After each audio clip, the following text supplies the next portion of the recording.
Non mais le mec il sort une vidéo je sais pas combien de temps après le 48 heures, mais bon, c'est pas grave. Salut les renards, c'est Roda, et vous avez dû sûrement le remarquer sur les réseaux sociaux, j'ai participé aux 48 heures de Lyon qui se sont déroulées du 10 au 12 novembre. Alors vous allez me dire, mais Roda, c'est quoi un 48 heures? C'est une grande compétition qui se déroule partout en France et également dans le monde entier. Le principe, écrire, filmer et monter un court-métrage en... Oui, 48 heures. Alors oui, je sais, ça paraît compliqué, mais c'est totalement réalisable. Et il faut savoir qu'en plus d'avoir un temps très limité pour faire ça, il y a des contraintes qui sont imposées. Et parmi elles, on compte une durée comprise entre 4 et 7 minutes. À 3 minutes 59, c'est mort, et à 7 minutes 01, c'est mort. Évidemment, tout ça sans le générique. Le générique, lui, du coup, ne doit pas dépasser 1 minute. Un thème que tu pourras choisir parmi deux, donc ça pourrait être un film d'action, un film de vacances, un film d'aventure, enfin il y en a plein.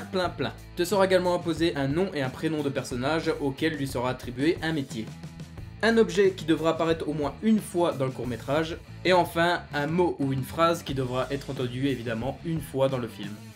Le court-métrage devra être impérativement rendu avant 19h30 le dimanche, et comme la durée de celui-ci, si tu te pointes à 19h31, c'est mort.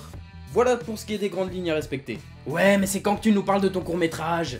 Alors déjà, tu te calmes, c'est pas mon court-métrage, mais le court-métrage des 17 personnes qui ont participé. Que cela soit les comédiens ou toute l'équipe technique, ça fait du petit monde quand même.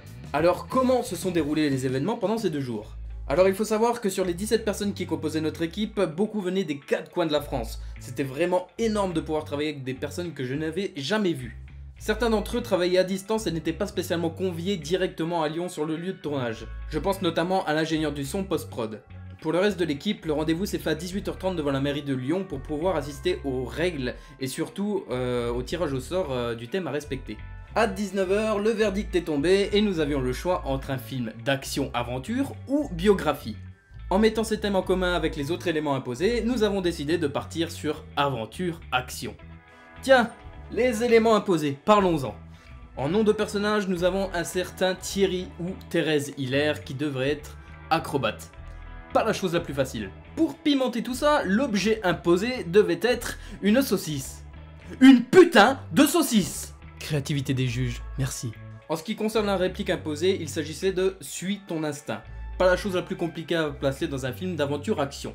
Bref, c'est à ce moment-là que le silence s'est fait un peu plus présent dans la salle et c'est là qu'on voit tout le monde sortir le portable, le bloc-notes pour noter les premières idées. Et oui, je vous l'ai dit, 48 heures c'est très court, alors autant prendre de l'avance. Voilà, le rush a commencé, on se dirige maintenant vers ce qu'on appellera le QG qui se situe à environ 1 heure de Lyon pour commencer le brainstorming de toutes les idées qui auront fusé pendant le trajet. Une fois le tout mixé, la réal ainsi que 2 autres personnes vont s'isoler pour pouvoir écrire ce qui sera le scénario final. Et arrivé à la fin de cette étape, mine de rien, il est déjà 6h du mat samedi matin. Et ouais, ça passe vite. Continuons, il est 7h du mat, après une courte nuit de sommeil, on se dirige sur les lieux de tournage. Nous avions besoin de 2 lieux différents, une grande partie en extérieur et une autre, plus petite partie en intérieur. Nous commençons donc par la partie en extérieur, tout se passe bien hormis quelques petits imprévus, mais bon, normal sur un tournage, et on a craché un drone au passage. Oui, on a craché un drone. Tout se passait bien, jusqu'à 15h, où la pluie a décidé de s'inviter sur le tournage. Et à ce moment-là, c'est littéralement le gros bordel! Un froid insupportable, une prise son très compliquée puisqu'on avait des gouttes de pluie qui tombaient sur la perche son. Je me souviens encore de cette douce mélodie dans mon casque retour. Il fallait du coup éviter les faux raccords avec les vêtements mouillés, ce qui était très compliqué. On avait le matériel qui prenait l'eau, c'était une horreur. Il faut le dire aussi, le moral a pris un bon coup. Bref, un régal. Mais non, on n'a pas baissé les bras et on a continué de tourner jusqu'à 19h à peu près pour se rendre ensuite dans le second lieu. Au sec, cette fois-ci. Après un bon thé pour se réchauffer, c'était reparti jusqu'à minuit avant que la fin de tournage soit annoncée. Et là tu te dis, c'est terminé, on met ça en ligne et l'arrête de nous faire chier à parler de sa vie. Eh ben non! Le montage, la partie cachée de l'iceberg dans un court-métrage. Des rushs, montage, étalonnage son, colorimétrie, tout y passe. Et il faut compter environ 15 heures de taf pour tout ça en se relayant toutes les 3 heures, en dormant 2 petites heures pour repartir sur le montage. C'était génial. Et pour vous donner un petit ordre d'idée, sur les 48 heures, j'ai dû dormir peut-être 4 heures. C'est pas énorme. Enfin, nous sommes dimanche soir, 18h30, le film est prêt et sur la clé USB, on se dirige maintenant vers les embouteillages de Lyon. C'est finalement avec 20 minutes d'avance qu'on arrivera sur le lieu de rendez-vous pour rendre le court-métrage. Quel beau périple. Pour résumer, ce premier 48 heures dans lequel j'étais impliqué, je trouve que c'est une aventure riche en émotions, mais surtout, avant tout, une aventure humaine. Pendant ces 2 jours, j'ai pu rencontrer des personnes incroyables, que ce soit par leur gentillesse et par leur créativité. Des personnes sans qui ce court-métrage n'aurait jamais pu voir le jour et je trouve ça énorme d'avoir effectué ça en si peu de temps.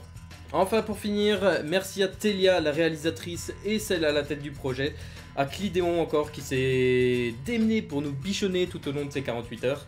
Il faut pas oublier également l'équipe technique qui a fait le déplacement jusqu'à Lyon, vous étiez énormes, au top, et à tous les comédiens évidemment.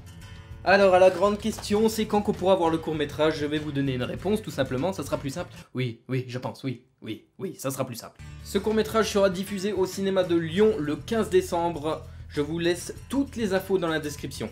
Vous pourrez également le retrouver en libre accès sur YouTube quelques jours après sa diffusion. Je vous donnerai également le lien de la chaîne, etc. Ne vous en faites pas.